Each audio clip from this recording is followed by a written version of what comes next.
A drunken martial arts master decided to test the resilience of a royal guard. The crowd expected a show, but things didn't go as planned. One precise strike put the fighter in his place. London basked in the glow of the midday sun. The air was crisp, yet filled with the sounds of the crowd. Tourists flocked to Buckingham Palace, eager to capture the famous royal guards in action. Their red tunics, towering bearskin hats, and flawless posture never failed to leave an impression on visitors. Some posed beside them, pulling ridiculous faces. Others recorded videos, testing whether the guards truly remained unshaken by anything. Then, all attention shifted. From around the corner of the square emerged a peculiar figure, tall, broad-shouldered, but with an unsteady gait. His hair was disheveled, his shirt half unbuttoned, an old black ribbon dangled loosely around his neck, and in his hand, an already half-empty bottle of whiskey. He moved smoothly, like a drunken dancer, but there was something off. His steps were too precise, too controlled. Jack Drunken Dragon Mulroney, an underground fighting legend, a martial arts master who had spent years brawling in clubs, bars, and back alleys. His style was unpredictable, his movements deceptively sloppy but dangerously precise. He could break a man with a single strike, but today he wasn't looking for a fight. Today he was looking for a challenge. The crowd parted as he walked straight toward the guard. People took notice of the bottle in his hand, his confident swagger, and murmurs spread. God, that's the royal guard. Does he even know who he's messing with? But Jack didn't seem to hear. He stopped just an arm's length away from the soldier. The crowd held its breath. Slowly, he lifted his head, squinting as he examined the soldier's expressionless face. Then, with a smirk, he said, "All right, Stoneface, let's see what you're made of." The crowd stood frozen, every tourist's gaze locked onto the unusual confrontation. At the center, a drunken martial arts master and a royal guard, whose stare remained fixed straight ahead, unwavering, as duty demanded. Jack snorted, taking a sip of whiskey right in front of the soldier. "Not even a blink, huh?" He tilted the bottle slightly, almost as a toast, but with a hint of provocation. "They say you guys can't be rattled. Well, let's find out." A few tourists pulled out their phones, sensing something viral about to unfold. The crowd instinctively gave them space, forming a loose circle around the two figures. Jack swayed to the side, moving fluidly, almost dancing. His body followed the drunken flow of the liquor, but beneath the chaos was something deliberate. He moved like a predator studying its prey. But the guard didn't move. Not a muscle twitched. The tourists waited. Jack waited too, but he couldn't stay idle for long. He stepped in closer, so close he could feel the soldier's breath, and suddenly clapped his hands together, right in front of the guard's face. Slap! No reaction. The crowd gasped. Some began clapping for the guard, but Jack just shook his head. "You sure you're not a robot?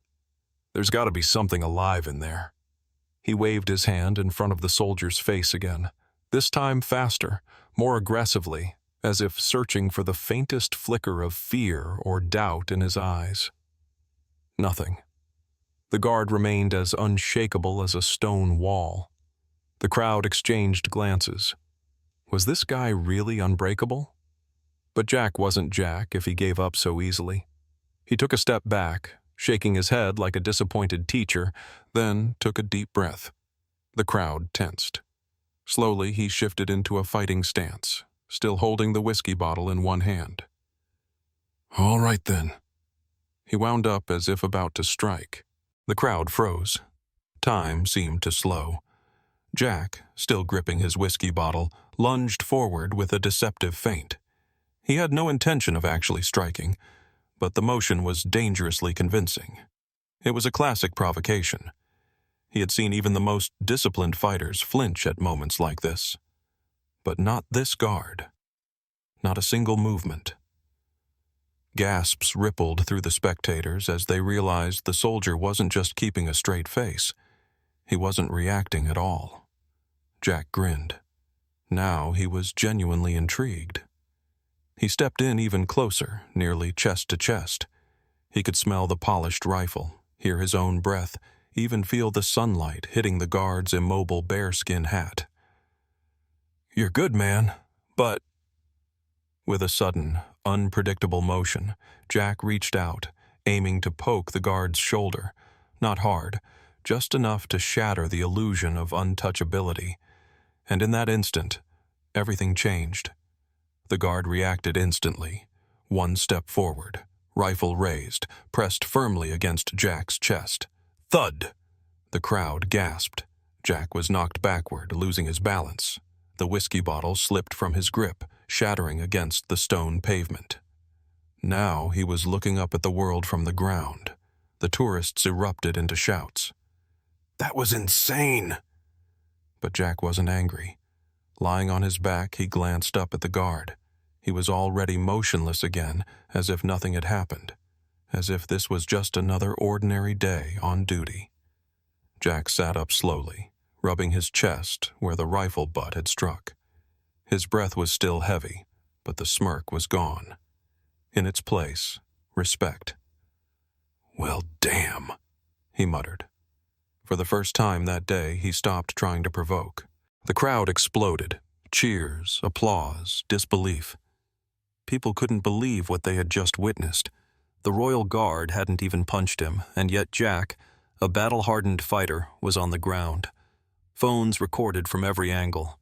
Some tourists excitedly chatted, while others were surely already uploading the video with captions like, "Royal Guard versus Drunken Master. This is how you shut someone down." But Jack? Jack wasn't mad. Slowly, he got to his feet, still rubbing his chest where the rifle had struck.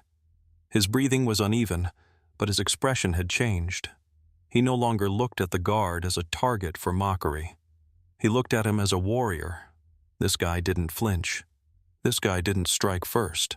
But when the moment came, he put Jack in his place in a split second. Jack laughed. "Ha! Damn, man. You're a beast, I respect that." He raised his hands in surrender, signaling he was done. The guard, just as before, didn't move. Back on duty. Back to standing still, as if nothing had happened. Jack shook his head. Even drunk, he understood one thing. He had lost. But it wasn't a disgraceful loss. It was a lesson. Turning to the crowd, he saw that cameras were still locked on to him. "Remember this day, folks," he shouted. "Today the drunken master met a real warrior." With that, he turned away, not stumbling, but walking with steady steps away from the palace. Today he had met someone stronger than him, and he had the honor to admit it. The crowd was still buzzing, whispering, replaying videos on their phones. Some laughed, some shook their heads in admiration, while others were still in disbelief over what they had just witnessed. Mike, from Texas, one of the tourists, held his phone up, shaking his head as he stared at the screen. "Damn, this video is gonna go viral." But Jack didn't care anymore. He wasn't listening. The voices around him had faded into white noise, a distant echo against the weight of his own thoughts. Something inside him had shifted. He walked across the square, his steps steady, the cocky swagger gone.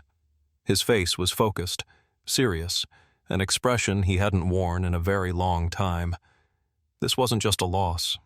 This was a turning point. All his life, he had fought. In bars, underground rings, dark alleyways, he had shattered jaws, cracked ribs, put people in their place, and he had always won. He knew how to fight. He knew how to read his opponent, when they were afraid, when they were angry, when they hesitated. That had always been his weapon, sensing fear, breaking confidence before they even realized they had lost. But this guard... He had given Jack nothing to read. No hesitation, no emotion.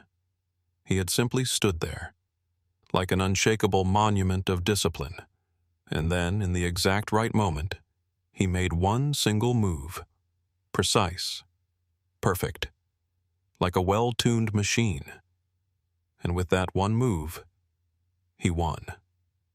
Jack had always believed that strength was about striking first, overpowering, proving dominance through sheer force. But today, he had felt a different kind of strength. Resilience, control, honor. And the strangest part? He respected it more than any fight he had ever won. What if it was never about the fight? He stopped by a bench, took a deep breath, and dropped onto it, resting his elbows on his knees. The crowd had already begun to disperse. To them, this was just another funny incident, a crazy story to tell over dinner. But to him, this was the most unexpected loss of his life. He hadn't been defeated physically, but inside, something had cracked, like a door in his mind creaking open, revealing a new way of seeing the world. He hadn't lost because he was weaker. He had lost because his usual way of winning simply didn't work here. Jack let out a tired chuckle and ran a hand over his face. "Well, shit," he muttered. He pulled a cigarette from his pocket, stuck it between his lips, but didn't light it. Instead, he just sat there, staring ahead. And for the first time in years, he wasn't thinking about how to land the first hit. He was thinking about what it truly meant to be strong, like that guard, like a real warrior.